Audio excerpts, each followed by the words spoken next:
I was listening to the sad story of the parent of Kimani Mbugua. Kimani Mbugua was a young man mwenye alikuwa with so much potential. Alikuwa ni young man mwenye alikuwa ameingia kwa media houses, major media houses at a very young age because of his talent. Alikuwa na charisma yenye alikuwa nayo. So alikuja akasema there was a time alienda sherehe. Akaenda sherehe, drink yake ikaspaikiwa. Could it be fentanyl or cocaine?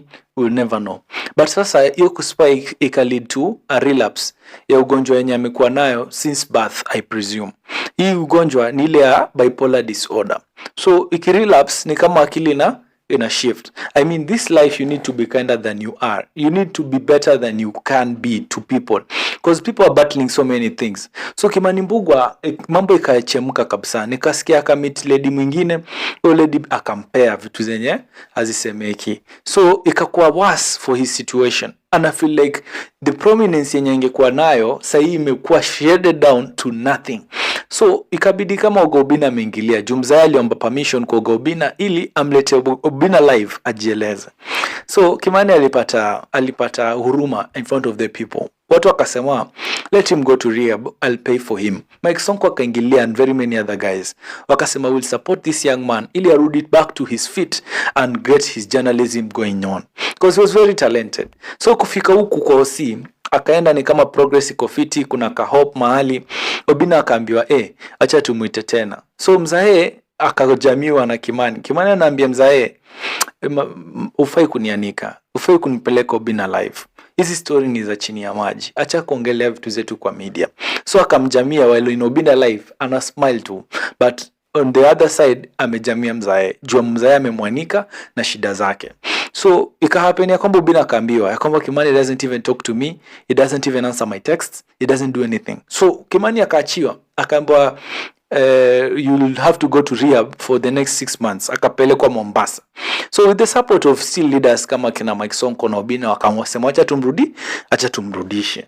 So kwenda Mombasa ikahappen then ni kama ikakuwa worse.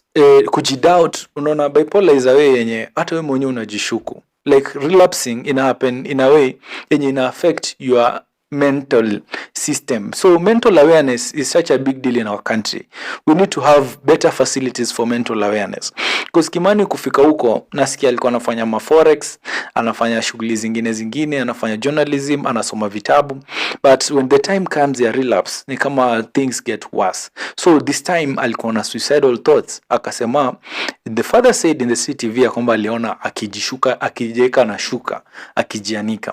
And this is a young man mwenye alikuwa na great potential being shredded down into suicide. So he committed suicide while in Mombasa at a rehabilitation center. Kuletwa nyumbani, the burial inafaa kuhappen in a short while.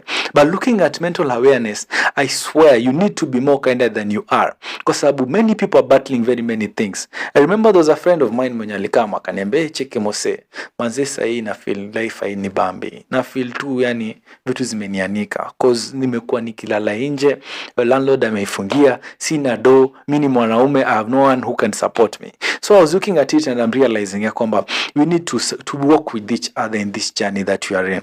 Life has very many ways of humbling one of us or many of us, and as you look at it, we need to be kinder than we are.